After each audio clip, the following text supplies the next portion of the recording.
உலகம் முழுவதிலும் இன்றைக்கு நம்முடைய காதுகளிலே கேட்பது யுத்தத்தின் சத்தம். என்ன சத்தம் கேட்டுக்கொண்டிருக்கிறது? யுத்தத்தின் சத்தம்.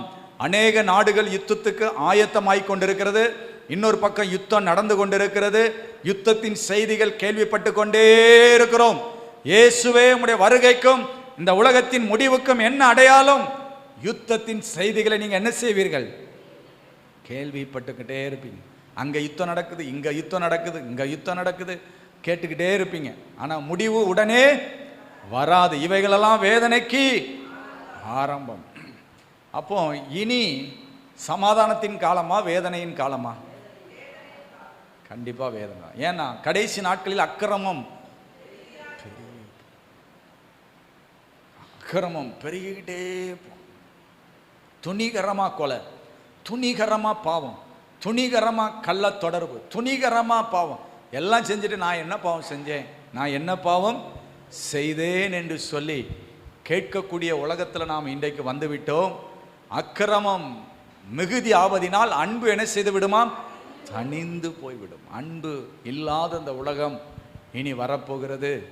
கடைசி நாட்களில் வேதனை நிறைந்த ஒரு உலகம். கடைசி நாட்களில் யுத்தத்தின் செய்தி, பஞ்சங்களின் செய்தி.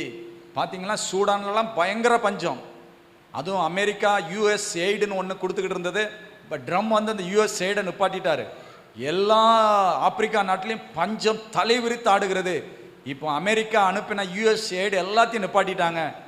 கொடிய பஞ்சம் என்று நான் செய்தியில் கேட்டேன். நீங்கள் நமக்கெல்லாம் ஏதாவது தெரியாது. சாப்பிட்டோமா, தூங்கினோமா, நம்ம பிரச்சனையை பார்த்தோமா, தேவையை பார்த்தோமான்னு ஓடிக்கொண்டிருக்கிற அந்த நாட்களில் எல்லா மனிதனும் ரட்சிக்கப்பட வேண்டும் என்று ஜெபிக்க நாம் அழைக்கப்பட்டிருக்கிறோம். அல்லேலூயா. ஆகவே தேசங்களில் என்ன நடக்குன்னு, உலகத்தில் என்ன நடக்குன்னு கொஞ்சம் கவனித்து நாம் ஜெபிக்க நாம் அழைக்கப்பட்டிருக்கிறோம்.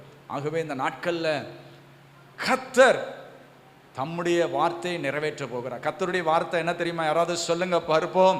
கடைசி நாட்களில் மாமிசமான யாவர் மேலும் என் பரிசுத்த ஆவியை ஊற்றுவேன்.